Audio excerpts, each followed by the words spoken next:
Berarti pertama kali menjadi kepala balai di Taman Nasional Boganingan Wartepun, Pak? Iya. Tugas-tugasnya kepala balai itu ngapain aja sih, Pak? Ya, kalau yang saya lakukan sebenarnya mudah sekali gitu. Apa yang sudah dikerjakan oleh kepala balai sebelumnya? Iya, jadi yang kita lakukan adalah memantapkan ya. Memantapkan apa yang sudah dibangun oleh pendahulu kita. Seluruh teman-teman di Taman Nasional ini bisa sehat. Salah satunya kita coba bikin minuman herbal ya. Minuman herbal. Ya, jadi minuman herbal ini komposisinya ada jahe, ada serai, sama ada bunga telang.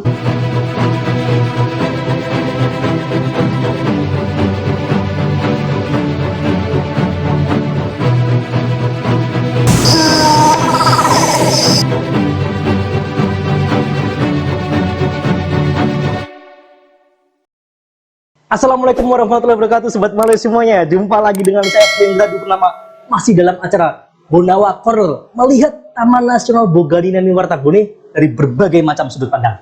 Nah, kalau bintang tamu yang sebelumnya ini spesial, kali ini lebih spesial lagi. Kita akan mengenali Taman Nasional Boganingan Wartepun dari kacamata seorang kepala balai. Nah, siapa kepala balai Taman Nasional Boganingan Wartepun ya? Nah, beliau ini pria kelahiran Pasuruan 31 Maret 1965. Pernah menempuh pendidikan sarjana kedokteran hewan, lulus tahun 1990. Kemudian lanjut lagi profesi kedokteran hewannya tahun 92.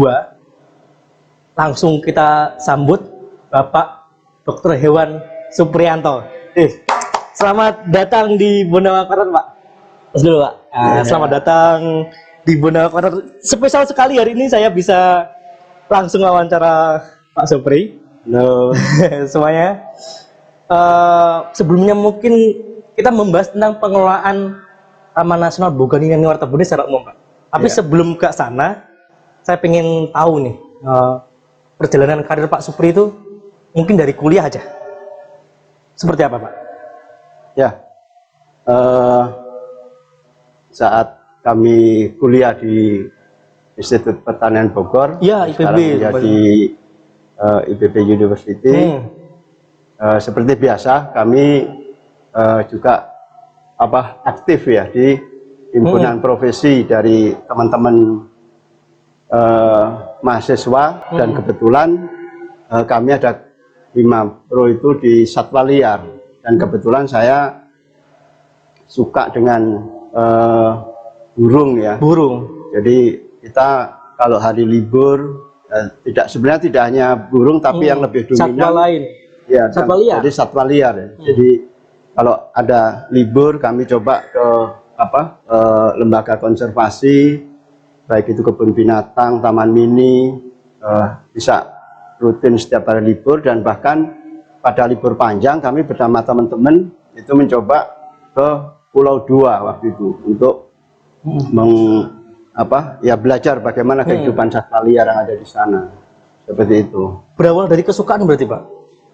Ya, jadi ya kayaknya mengalir bersama teman-teman yang lain, tapi beberapa teman memang konsen ya kesasar di hutan dari sebagai dokter hewan yang kesasar di hutan dan mengeluti satwa liar. Dan alhamdulillah sampai saat ini dokter hewan yang berkecimpung di satwa liar ini sekarang ada wadah tersendiri, Asli Kewan. Jadi di situ mereka berbagi pengalaman, menggali dan sebagainya, seperti itu. Setelah dari PDHI, seperti itu. Setelah masa kuliah, berarti mendaftar ke Kementerian Lingkungan Hidup dan Kehutanan? Sebenarnya tidak seperti itu. Kebetulan waktu itu saat saya sudah menunggu ujian akhir dari dokter hewan, saya ketemu dengan teman almarhum Marcel. Saya nanya, ada kerjaan nggak? Memang kamu sudah selesai? Saya bilang tinggal tunggu ujian. Terus saya diminta, ya sudah nanti kamu datang aja ke lembaga konservasi, nanti di waktu itu masih ada badaknya. Nah, karena kita ketemu di sana untuk apa yang bisa kamu kerjakan di sana. Nah, seperti itu. Waktu itu di Ragunan, habis itu dipindah ke apa? Taman Safari. Taman Safari. Ya, kerjaannya hanya nampung feses, urin untuk kita tempatkan, yang itu nanti kita periksa kandungan hormonnya. Itu untuk mengetahui kapan badak tersebut birahi dari kandungan hormonnya ini. Kemudian karir setelah di situ? Nah, setelah dari situ kebetulan ada LSM dari Inggris yang ingin survei populasi badak di Sumatera, yaitu di TNKS. Nah, kebetulan teman kita yang disuruh ya berhalangan, terus karena saya dari kuliah itu pengen mengetahui tempat lain, nah terus saya bilang saya siap untuk menggantikan. Nah, dari situ kami keluar masuk hutan di Taman Nasional Kerinci Sebelat hampir 2 tahunan. 2 tahun kemudian sampai ujungnya ke Taman Nasional Bogadini ini. Setelah itu kami kan berkoordinasi dengan BKSDA maupun Taman Nasional. Nah, kebetulan di Bengkulu saat itu masih balai ya, itu ada pusat latihan gajah yang membutuhkan tenaga medis. Nah, saya diminta untuk membantu di sana. Nah, akhirnya saya kontrak di sana. Setelah itu ada kesempatan dari yang honorer ini untuk mengikuti tes menjadi pegawai negeri sipil, menjadi ASN di KLHK. Jadilah kecemplung di Kementerian Kehutanan waktu itu. Ya, jadi memang di awal yang kami tangani ya masalah sesuai dengan tupoksi, sesuai dengan keahlian profesi ya. Tapi semakin setelah dari di sana dengan gajah, setelah itu kami minta pindah ke BKSDA Jawa Timur. Nah, itu kan banyak satwa sitaan, ada rusa dan sebagainya, ya kami tetap menangani masalah medis maupun kita melakukan pembinaan pemantauan ke Lembaga Konservasi KBS Surabaya. Kemudian setelah itu sampai ke Taman Nasional, kami di Bengkulu Sumatera itu saya masuk ke sana tahun 92 ya, sebelum sumpah dokter hewan saya sudah ke sana. Habis itu pas sumpah dokter hewan kita kembali, baru balik lagi ya, baru pindah lagi ke Surabaya 2006 kita promosi ke Taman Nasional Tanjung Puting. Kemudian baru di sana 8 tahun mutasi lagi ke Baluran, Taman Nasional Baluran, hampir 4 tahun baru promosi lagi ke BBKSDA ya, Balai Besar KSDA Sulawesi Selatan sebagai Kapitek. Nah, setelah di sana 1,5 tahun baru promosi di Taman Nasional Bogadini Wartabone ini sampai saat ini. Nanti 4 tahun ya, pas 4 tahun kita pernah tugas karena kami datang ke sini kemarin sekitar tanggal 25 Maret kan. Nah, saya tadi disebutkan 31 Maret, tanggal 1 April 1 Aprilnya pernah tugas. Saya sudah pernah tugas. Berapa bulan lagi itu ya? Tidak sampai 5 bulan. Tidak sampai 5 bulan lagi. Kalau orang-orang dulu bilang 4 kali amplop lagi ya, 4 kali transfer lagi. Perjalanan kali yang panjang kayaknya, Pak. Berarti pertama kali menjadi kepala balai di Taman Nasional Bogadini Wartabone, Pak? Iya. Tugas-tugasnya kepala balai itu ngapain aja sih, Pak? Ya, kalau yang saya lakukan sebenarnya mudah sekali gitu. Jadi saya mencoba membaca ya, memetakan dengan SDM yang ada, terus bagaimana kondisi kawasan, masyarakat yang ada di sekitar, lalu apa yang sudah dikerjakan oleh kepala balai sebelumnya. Iya, jadi yang kita lakukan adalah memantapkan apa yang sudah dibangun oleh pendahulu kita, sambil mengembangkan kira-kira potensi apa yang perlu kita kuatkan, ya, sehingga ada keberlanjutan. Berarti yang sudah bagus-bagus dipertahankan, yang kurang-kurangnya di mana berusaha ditutupi kekurangannya dengan sistem manajerial harus seperti itu. Artinya capaian yang sudah dilakukan oleh para pendahulu kepala balai sebelumnya ini kita kuatkan lagi supaya lebih nampak, lebih kelihatan, dan terus kita coba potensi apa yang perlu kita kuatkan lagi sehingga ada perkembangan, tidak stagnan. Ya, seperti itu. Berarti di situ sistemnya Pak yang berusaha diperbaiki, ditambah. Dari hal itu tadi memang yang harus kita kuatkan adalah sistem yang ada di balai tersebut, sehingga apa yang harus dikerjakan oleh teman-teman di tingkat tapak, di tingkat seksi, di tingkat resort, apa yang dikerjakan oleh teman-teman di tingkat seksi maupun balai itu juga harus ada. Jangan sampai semua tertangani oleh balai atau hanya orang seksi, ya padahal kita punya SDM yang harus kita kembangkan. Dan kita juga harus menempatkan bagaimana SDM ini supaya mulai dari tingkat resort sampai di tingkat balai itu berjalan. Jangan sampai karena egonya kepala balai pengen semuanya di balai itu berjalan lancar, semua ditarik yang bagus-bagus. Kalau saya tidak. Jadi fondasi awal kita di tingkat resort harus kita minimal 2 orang sehingga resort itu bisa berjalan. Dari resort kembali lagi naik ke tingkat seksi, sehingga ada permasalahan yang saya lakukan apa dulu yang sudah dilakukan oleh seksi. Jadi jangan hanya Pak ada masalah lapor, terus tugas kamu di lapangan apa gitu. Berarti ada hierarkinya Pak ya? Ya itu ya, makanya kita sampaikan dibangun sistem tadi itu. Jadi pengelolaan hierarki berjalan gitu. Jadi harus berjalan tahapan apa yang dilakukan oleh resort, apa yang dilakukan oleh seksi, apa yang dilakukan balai, sehingga tidak numpuk, yang satu mendapat beban pekerjaan yang banyak. Yang lain enak-enak tidur nyantai, ya, itu kan nggak bagus. Berarti itu di situ manajemen SDM-nya mesti bagus Pak ya? Ya, sehingga setiap ada perubahan SDM struktural harus ngumpul dengan tim urusan kepegawaian, kita sampaikan permasalahan, kita bicarakan masukannya seperti apa, baru kita putuskan.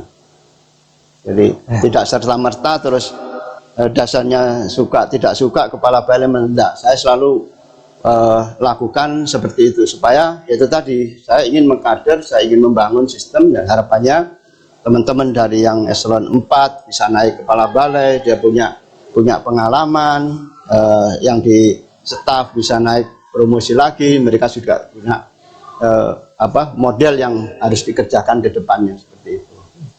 Ngomong-ngomong tentang pengelolaan Taman Nasional Bogor Watabone ini Pak, ini menarik. Kalau sebelumnya saya berbincang-bincang ada pendidikan konservasi, ada sistem berbasis sistem berbasis resort. Nah, pengelolaan Taman Nasional Bogor Watabone ini seperti apa sih Pak? Ya, kalau dasar pengelolaan dari balai ini kan tidak lepas dari 3P kan? 3P. Ya, perlindungan, pengawetan, pemanfaatan. Tapi di kita ditambahkan lagi bagaimana pengembangan mata pencarian. Mata pencarian. Pengembangan mata pencarian. Iya, dari 3. Karena kita melihat misalnya gangguan kawasan, permasalahan di lapangan, kita harus mencapai ke akarnya itu kira-kira apa gitu. Jangan sampai kita melakukan penanganan membabi buta, proses hukum, tapi kita tidak lihat secara jelas. Nanti itu akan membangun image yang kurang bagus terhadap pemerintahan gitu. Jadi kalau misalnya masyarakat banyak melakukan pelanggaran, illegal logging, perburuan atau lainnya, ya kira-kira teman-teman di resort itu mampu nggak melakukan pendekatan, kumpulkan, kira diajak dialog, kira-kira apa?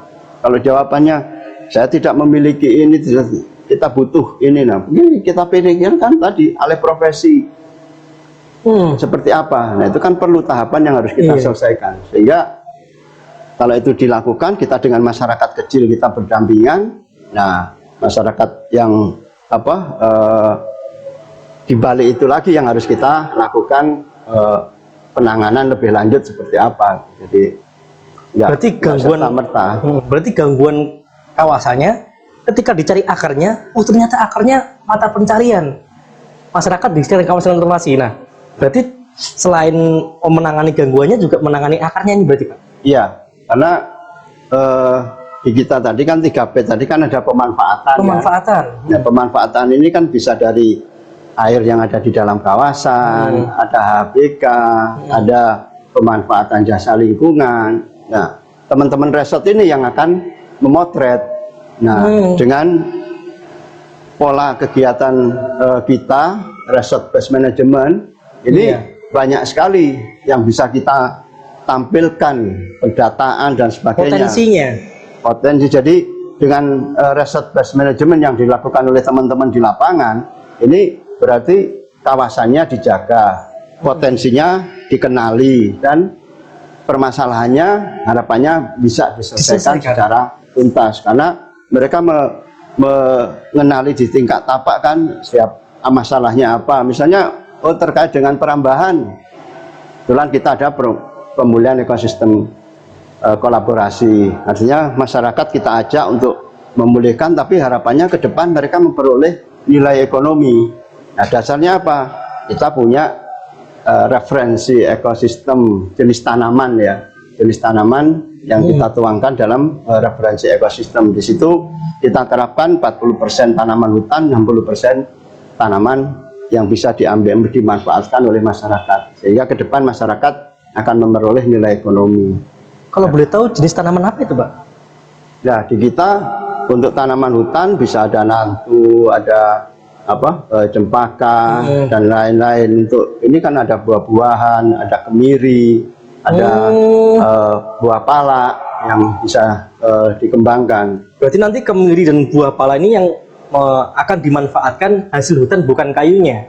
Hasil bisa hutan dimanfaatkan oleh masyarakat. Iya. Artinya ketika sudah begitu masyarakat ada pendapatan lain, pendapatan mata pencarian tadi. Kita sudah pernah menugaskan staf ya untuk bisa mendetailkan terkait dengan potensi nilai ekonomi. Jadi kalau dari segi yang dikumpulkan oleh staf kami itu pertama kemiri ini berbuah sekitar 4 tahun, tapi kondisi di lapangan, pengalaman, laporan dari para kepala resort, ada yang 2,5 tahun, 3 tahun itu sudah mulai berbuah, gitu loh. Nah, pada proses hukum, tapi kita tidak, usia kemiri di 7 tahun, itu hasilnya bisa nyampe 100 kilo per batang. Per batangnya 100, per pohonnya 100 kilo. Kalau misalnya dalam 1 hektar itu tadi dengan variasi tanaman, mereka 100 batang aja yang bisa hidup bagus dan memperoleh hasil 100 kilo per batang. Nilai potensinya kan berarti kan 100 batang kali 100 kilo kan sudah 10 ton. Ya benar ya, 10 ton ya. Nah, harga kami coba telusuri di lapangan, bahkan saya kemarin pernah mendatangi salah satu pengumpul untuk kita bangun kolaborasi supaya mereka menjadi penampung hasil yang ada di masyarakat. Itu antara 5 sampai 8.000. Kalau misalnya kita cari 6.000 aja rata-rata kan berarti sekitar 60 juta. 60 juta kalau kita bagi 12 kan 5.000. 5 juta per bulannya. Per bulan, hampir sama dengan gaji pegawai. Mungkin Mas Hendra masih kalah ya dengan seperti itu ya. Iya. Artinya ketika pemulihan ekosistem macam begitu, hutannya kembali lagi, masyarakatnya sejahtera. Masyarakat memperoleh nilai ekonomi dan harapannya itu belum, kalau misalnya dia ada tanaman palak dan sebagainya itu akan, atau itu masih kemiri tadi ya, kita bahas masih kemiri. Satu jenis saja, hanya satu jenis. Nah, apalagi kalau misalnya saat ini datanya kita misalnya 8.000 yang harus ada keterlanjuran yang harus diselesaikan. Nah, kalau tadi per hektarnya 60 juta kalikan 8.000 kan 46 M kan. Iya. 66 M dibagi 5, nah itulah ya uang yang akan beredar ke masyarakat. Nah, kalau kita ingin mendapatkan lebih, kalau misalnya badan usaha daerah ada, badan usaha desa ada, mereka badan usaha desa ini BUMDes ini yang menampung hasil sehingga ada perbaikan nilai kan. Terus di desa juga ada penciptaan lapangan kerja. Terus ini ditampung oleh badan usaha daerah, mau jadikan produk apa dan sebagainya, otomatis peredaran uang yang di daerah akan berjalan, ada penciptaan lapangan kerja, ada ikon, oh penghasil kemiri misalnya terbesar, seperti itu. Jadi memang harus dibangun kolaborasi dengan antara kita dengan pemerintah maupun desa-desa. Dan ini yang kita selalu sampaikan. Nah, harapannya mungkin kalau tidak zamannya saya, nanti dilanjutkan oleh kepala balai yang baru supaya nanti itu juga terus dilakukan kolaborasi ya, koordinasi dengan pemerintah daerah supaya ini bisa terwujud.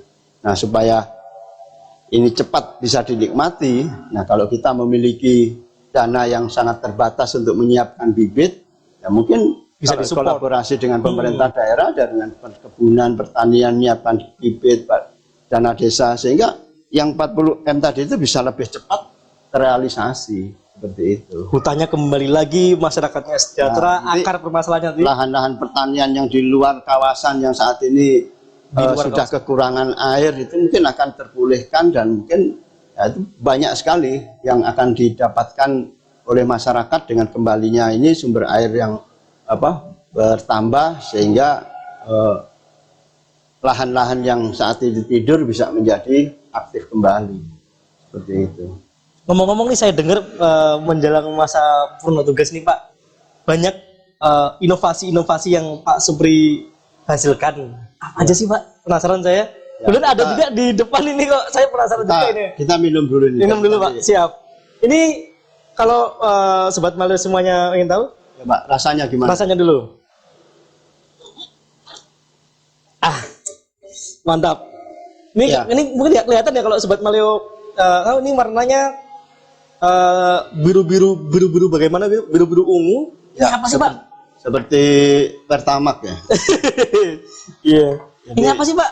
Enak sekali ini. Ini kita coba upayakan bagaimana seluruh teman-teman di Taman Nasional ini bisa sehat.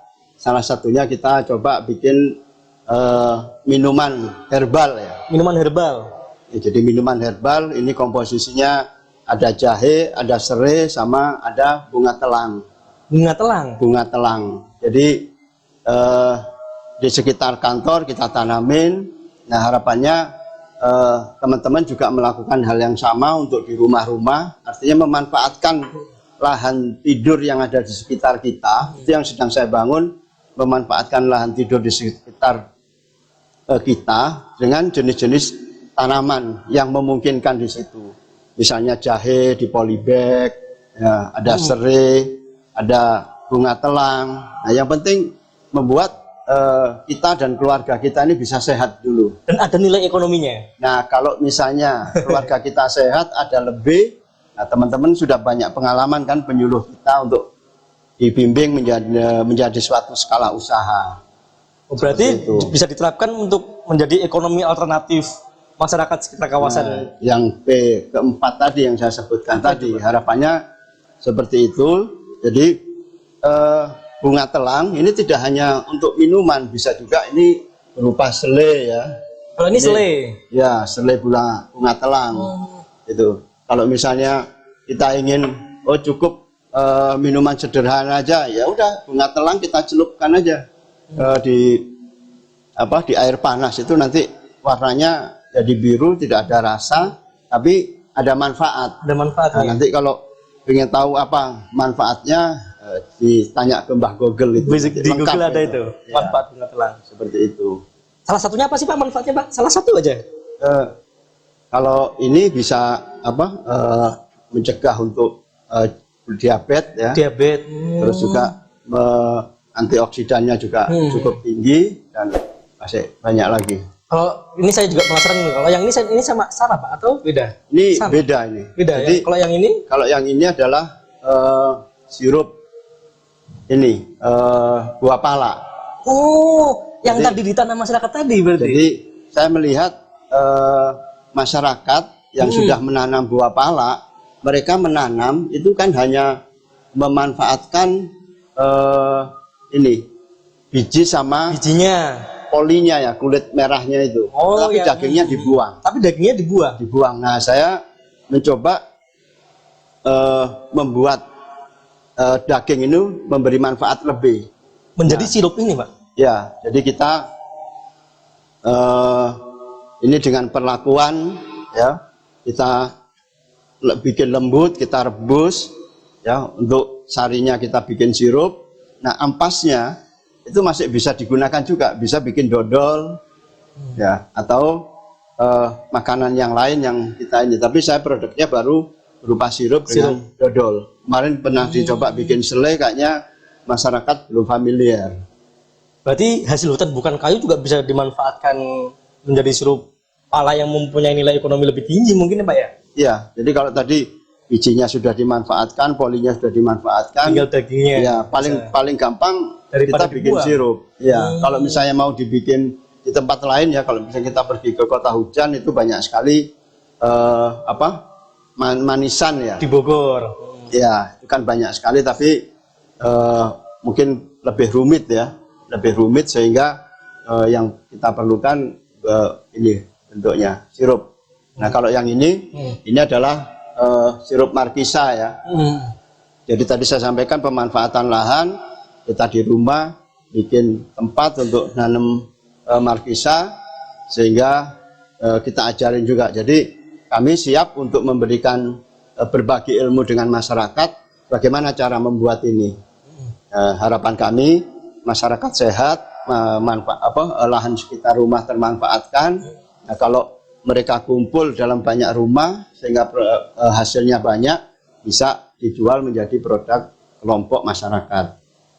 Dan untuk markisa dengan bunga telang, kami siapkan bibitnya. Jadi biasanya di rumah bibit-bibit yang ada kita semai. Nah, nanti saya ke lapangan, ke desa, itu biasanya saya bawa untuk kita bagikan ke mereka.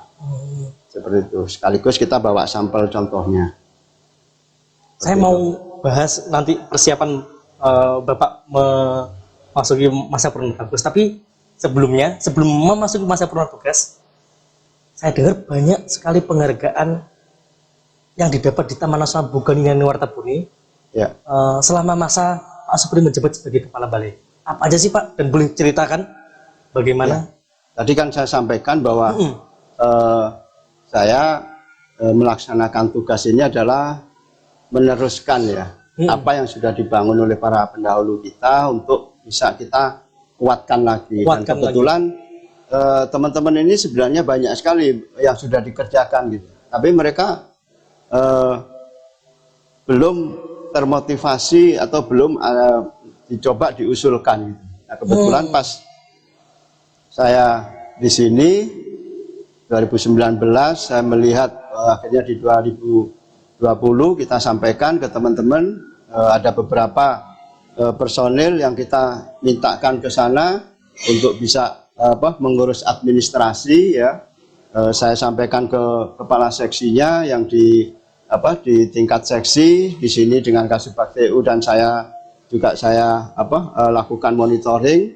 Nah, kebetulan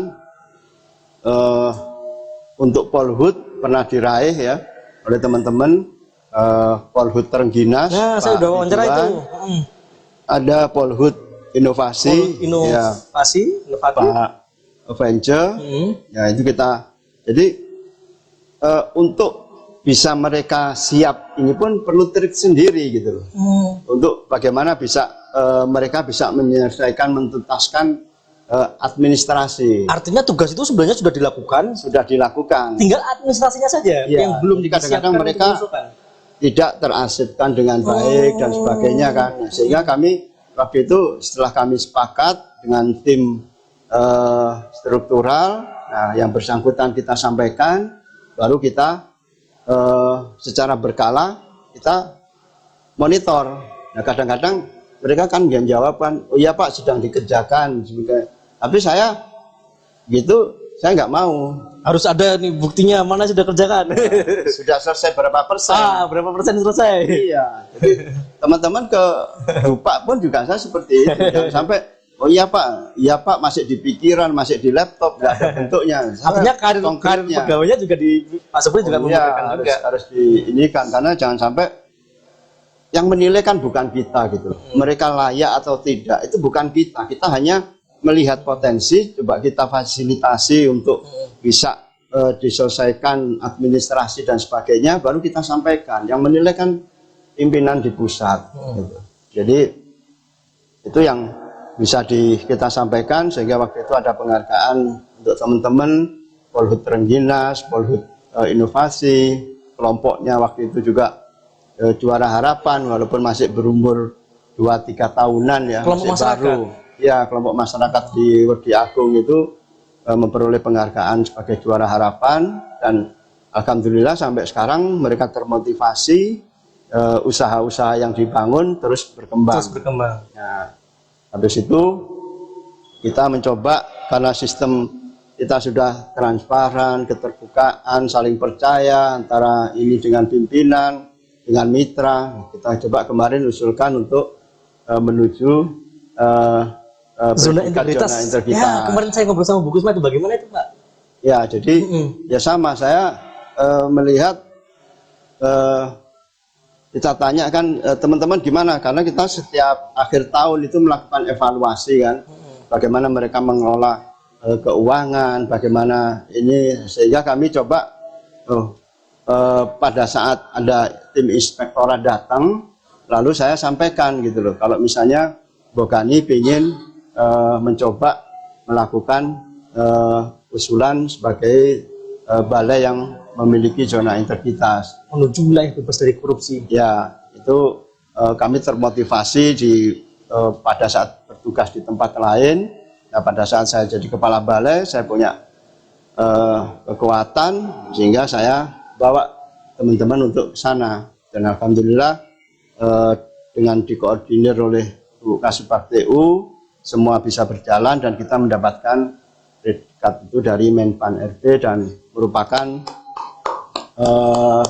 ya untuk KSDAE istilahnya pecah telur, karena baru satu-satunya baru Bogani. Ya, nah tahun ini harapannya kita mempelajari persiapan, mudah-mudahan tahun depan kita bisa menuju ke BBBM-nya.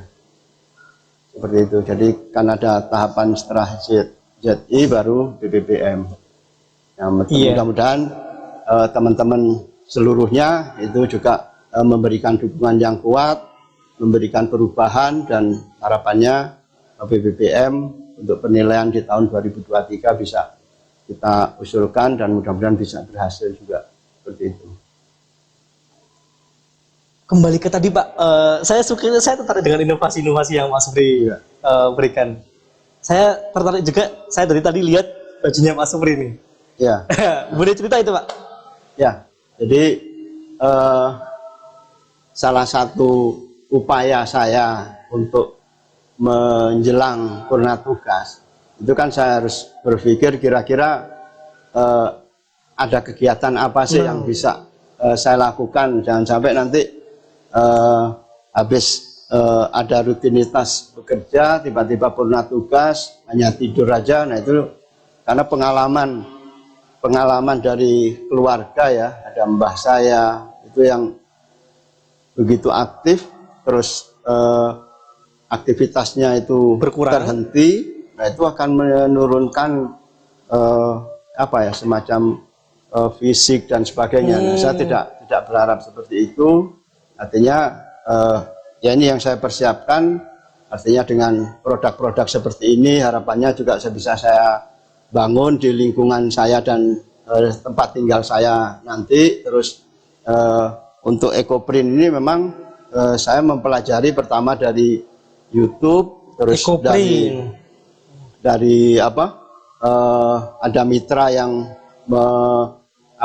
memfasilitasi untuk mempersiapkan tenaga di tiap resort ya, yang yaitu ada PIMP, Perempuan Inspiratif Mitra Polhut, yang dididik, yang harapannya waktu itu memang saya bisa ada orang yang mampu menjembatani antara permasalahan di lapangan dengan masyarakat, sehingga kita ada PIMP. Nah, PIMP ini supaya mereka bisa lebih survive, ya kita bekali dengan teknik bagaimana membuat ekoprint maupun teknik lainnya untuk pemasaran, sehingga harapannya dia ya tadi alih profesi masyarakat itu juga dia lakukan pendampingan, dia bisa lakukan.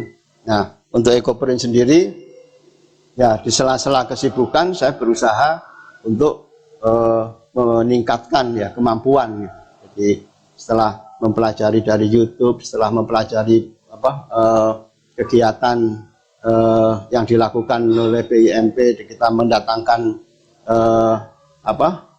guru ya, mentor dari Jogja, ya saya lakukan percobaan-percobaan, dan ya alhamdulillah semakin meningkat ini saya, dan ini juga harapannya bisa menjadi branding yang ada di Balai Taman Nasional Bogani Wartabone. Tapi saya masih sedih karena teman-teman masih belum begitu aktif ya, belum begitu ini untuk menggeluti ekoprint. Padahal impian saya ada masyarakat yang benar-benar bisa menggeluti sebelum saya pindah, dan itu menjadi skala usaha seperti itu. Kalau yang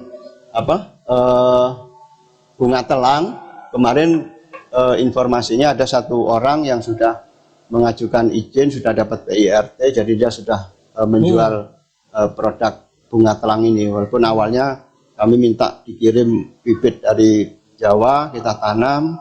Nah, bibit ini kita bagi-bagikan. Nah, alhamdulillah masyarakat saat ini sudah ada yang mengusahakan ini. Nah, yang lain belum. Ya mudah-mudahan di space waktu sampai Maret tahun depan ini harapan itu masih bisa terrealisasi. Amin, amin. Seperti itu. Amin. Nah, Pak, sudah berapa puluh tahun berarti Pak Supri bekerja di kehutanan? Ya kalau mulai dari istilahnya sebelum tenaga kontrak, ya dari 92 itu kan sebenarnya sudah berkecimpung di masalah kehutanan, karena di situ kita bergelut dengan satwa liar ya, untuk mengetahui kapan dia birahi, terus kita ke lapangan untuk menghitung atau populasi waktu itu di TNKS. Sampai ke manajerial SDM ini Pak, sudah 30 tahun. Ya, bisa dikatakan tahun seperti itu. Pasti selama 30 tahun itu pasti ada suka dukanya. Ya, hal yang saya pegang dalam kita bekerja, seringkali kita melihat teman-teman kita misalnya merasa segala kekurangan itu menjadi pembenaran untuk tidak produktif gitu. Tapi saya melihat segala kekurangan yang ada itu adalah bagaimana kita bisa menghasilkan sesuatu yang monumental seperti itu. Nah, jangan sampai saat kita mau masuk, mungkin sampai sekarang ini sudah mau purna tugas, itu kan kondisi ideal yang kita inginkan itu kan tidak pernah terpenuhi. Tidak terpenuhi ya karena memang kemampuan negara yang sangat terbatas. Jadi kalau itu menjadi keluhan kita, ya nanti kita nggak bisa bekerja. Tapi bagaimana memanfaatkan segala kekurangan tadi itu menjadi sesuatu yang tantangan yang membuat kita lebih produktif lagi. Jadi saya contohkan saat saya di Baluran gitu kan, melihat pada saat saya upload foto, teman-teman banyak yang nanya, bagus sekali di mana itu kan.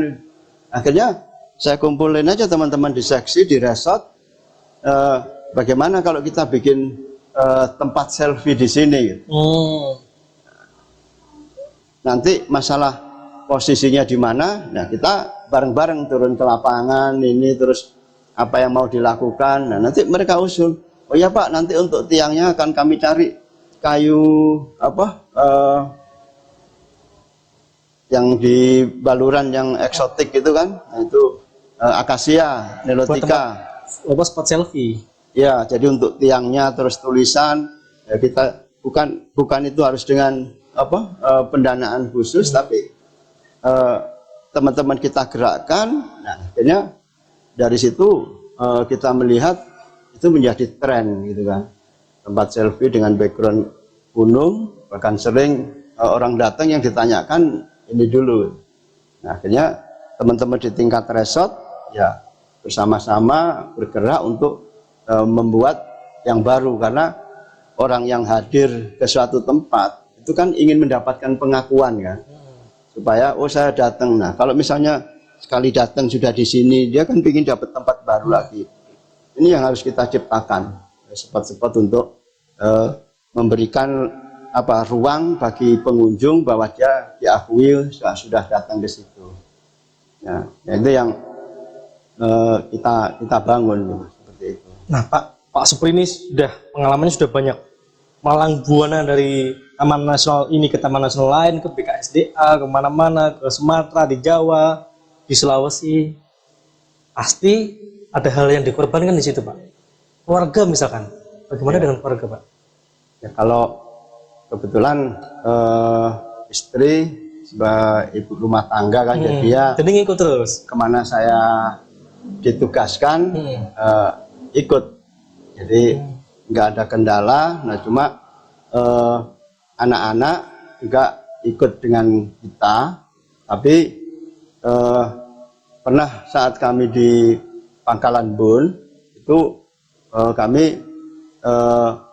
sudah 5 tahun lebih kan, kami ingin minta pindah, tapi wah ini kalau di sana saya nggak ada saudara, terus anak-anak kita tinggal kan jadi beban pikiran gitu kan. Pada saat itu kita ngobrol dengan istri, dengan anak-anak mau nggak sekolah di Jawa gitu kan. Mau, nah, kira-kira cari di mana, kalau bisa sekitaran Malang, Surabaya, karena di situ kan banyak keluarga kita kan. Nah, mereka milih di Malang, sekolah berasrama. Nah, ini juga mendidik mereka supaya lebih mandiri gitu kan. Jadi dari kecil anak-anak sudah kita upayakan supaya bisa lebih mandiri, tidak bergantung ya. Kita tidak pungkiri kadang-kadang ada seorang anak yang masih mau jauh dengan orang tua aja repot sekali. Nah, kita karena ya itu sudah tuntutan ya, sudah tuntutan bahwa Indonesia ini sangat luas, kita tidak tahu akan ditempatkan di mana.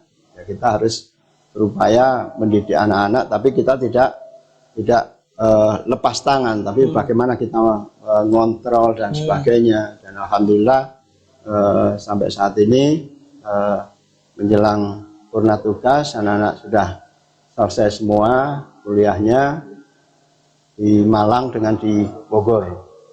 Tapi pasti pada waktu itu ada perasaan kangen, Pak?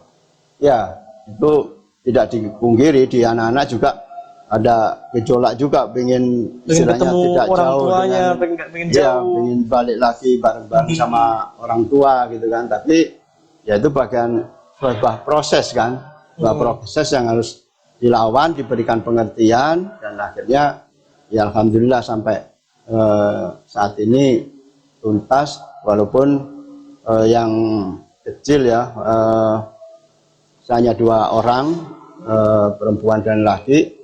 Pada saat itu bertugas di Banyuwangi, yang laki kelas 3 SMA nggak bisa pindah, ya akhirnya dia harus kos lagi di sana gitu. Sempat ada protes nggak sih, Pak, dari anak-anak?